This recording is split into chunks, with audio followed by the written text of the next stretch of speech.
नमस्कार, आपण पाहत आहे भांडा फोड न्यूज. एका दमात भ्रष्टाचारी कोमात.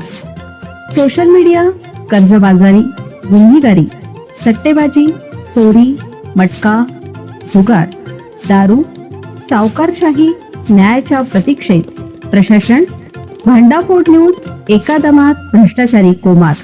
वीटभट्टीवर कामाला, पावसाळ्यात दुचाकी चोरायला. कोल्हापुरात सराईत चोरटा जेरबंद, 4 मोटरसायकली जप्त.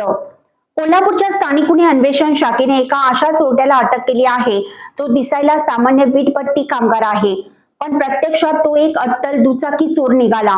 विशेष म्हणजे हा चोरटा वर्षभर वीटभट्टीवर घाम गाळायचा आणि पाऊस सुरू झाला की दुचाकी चोरायचा. बालिंगा परिसरातून पोलिसांनी अशा या संशयिताला बेड्या ठोकल्या असून त्याच्याकडून 4 महागड्या गाड्या जप्त केल्या आहेत.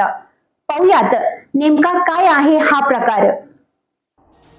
कोल्हापूरच्या करवीर तालुक्यातील बालिंगा परिसरात स्थानिक गुन्हे शाखेने मोठी कारवाई केली आहे.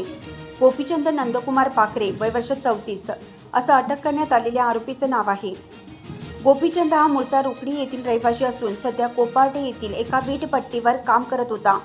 पोलीस अंमलदार रुपेश माने आणि विनोद कांबळे यांना खबऱ्यांकडून पक्की माहिती मिळाली होती की एक सराईत चोरटा चोरीची मोटरसायकल घेऊन महालक्ष्मी ट्रॅक्टर शोरूम समोर येणार आहे. या माहितीनुसार पोलिसांनी बालिंगा येथे सापळा लावला आणि संशयास्पदरित्या फिरणाऱ्या गोपीचंदला ताब्यात घेतलं. तपासादरम्यान जे समोर आलं ते धक्कादायक होतं. हा आरोपी वर्षातील 6 महिने वीटभट्टीवर मजुरी करायचा. मात्र पावसाळ्यात जेव्हा वीटभट्टीचं काम बंद असायचे तेव्हा तो आपले हात साफ करायचा.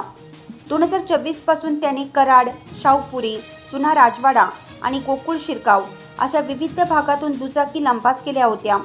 पोलिसांनी पाखरेकडून 2 लाख रुपये किमतीच्या एकूण 4 मोटरसायकली जप्त केल्या आहेत. विशेष म्हणजे 2023 मध्येही त्याच्यावर लक्ष्मीपुरी पोलीस ठाण्यात चोरीचा गुन्हा दाखल होता.